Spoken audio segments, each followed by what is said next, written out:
लोकमान्य नागरी सहकारी पतसंस्थेची 28वी वार्षिक सर्वसाधारण सभा खेडमेडच्या वातावरणात संपन्न। आज दिनांक 31/8/2025 रोजी धुळे शहरातील ओस गल्ली येथील अग्रवाल भवन या ठिकाणी संस्थेचे अध्यक्ष चेअरमन राकेश सुभाषजी अग्रवाल यांच्या अध्यक्षतेखाली सदर 28वी वार्षिक सर्वसाधारण सभा खेडमेडच्या वातावरणात पार पडली। यावेळी एकूण 9 विषयांवर चर्चा करण्यात आली। प्रसंगी या ठिकाणी धुळे शहर आमदार अनुप भैया अग्रवाल, धुळे भाजपा अध्यक्ष गजेंद्र आंबेडकर यांच्या उपस्थितीत या ठिकाणी सन्माननीय पदाधिकाऱ्यांचा सत्कार सोहळा देखील पार पडला। तर या सभेत एकूण 9 विषयांवर चर्चा करण्यात आली, ज्यात मागील वार्षिक सर्वसाधारण सभेचे इतिवृत्त वाचून कायम करणे, सन 2024-25 वार्षिक अहवाल हिशोब पत्रके वाचून कायम करणे, वोट नियमातील तरतुदीप्रमाणे संचालक मंडळाने शिफारस केलेल्या नफा वाटणीस मंजुरी देणे, सन 2024-25 अंदाजपत्रकास कमी जास्त झालेल्या खर्चास मंजुरी देणे, सन 2025-26 वर्षाकरिता तयार केलेल्या अंदाजपत्रकास मंजुरी देणे, सन 2024-25 शासकीय लेखापरीक्षण अहवाल वाचून कायम करणे, सन 2025-26 या वर्षाकरिता अंतर्गत हिशोब तपासणीचा नेमणूक करणे व मेहनताना ठरवणे, सन 2025-26 वर्षाकरिता संस्थेचे वैधानिक लेखापरीक्षण करून घेण्यासाठी लेखापरीक्षकाची नेमणूक करणे, सहकार आयुक्त यांनी दिलेल्या आदेशानुसार सुधारित आदर्श उपविधी स्वीकारणे, आयत्या वेळच्या विषयांवर मुदत आलेल्या अर्जांवर महाशय अध्यक्षांच्या परवानगीने विचारविनिमय करणे अशा एकूण 9 विषयांवर चर्चा करण्यात आली।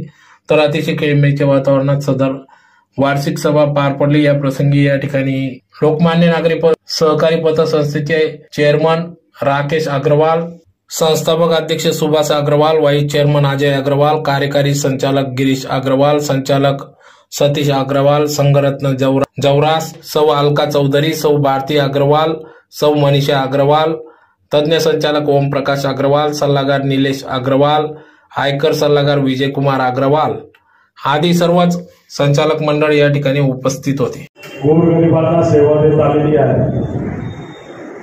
भरपूर पतपिढ्या डबगाईला गेल्या, परंतु या शहरात मोजक्या पतपिढ्या चालू आहेत। त्याच्यात लोकमान्य पतपिढीचंही नाव त्या ठिकाणी येतं आणि अशीच ही पतपिढी चालत राहो आणि राकेश शेठच्या हाताने गोरगरिबांचा कल्याण हो एवढीच शुभेच्छा देतो। आज या ठिकाणी आम्हाला बोलवलं व मान सन्मान दिला त्याबद्दल सर्व पतसंस्थेच्या डायरेक्टर बॉडीचं व सर्वांचं मी आभार मानतो व यापुढेही राकेश शेठ व सर्व पतपिढीच्या सर्व संचालकांच्या माध्यमातून गोरगरिबांची सेवा अशाच पद्धतीने चालू राहो ही ईश्वरचरणी प्रार्थना करतो आणि माझे 2 शब्द संपवतो।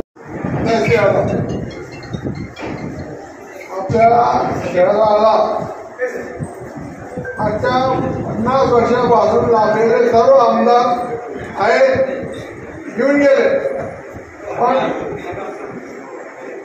आपल्या शहराला पहिला आमदार असा लाभलेला आहे की 50 वर्षात अग्रा रोड 5 कंदी कधी गावाची लाभलो आज 2 नाल्या घेऊन चालतोय। सर्वात शिस्तीची गोष्ट। दुसरी गोष्ट, आजपर्यंत जे बी आमदार निवडून आले असतील ते आजच्या आपल्या आमदाराच्या मतापेक्षा कमी सर्वात जास्त मत घेणारा अनुप अग्रवाल 1.5 लाख रुपयाचा 1.5 लाख मतांचा विषयाने निवडून आलं हे आपल्याला अभिमानाची गोष्ट आहे।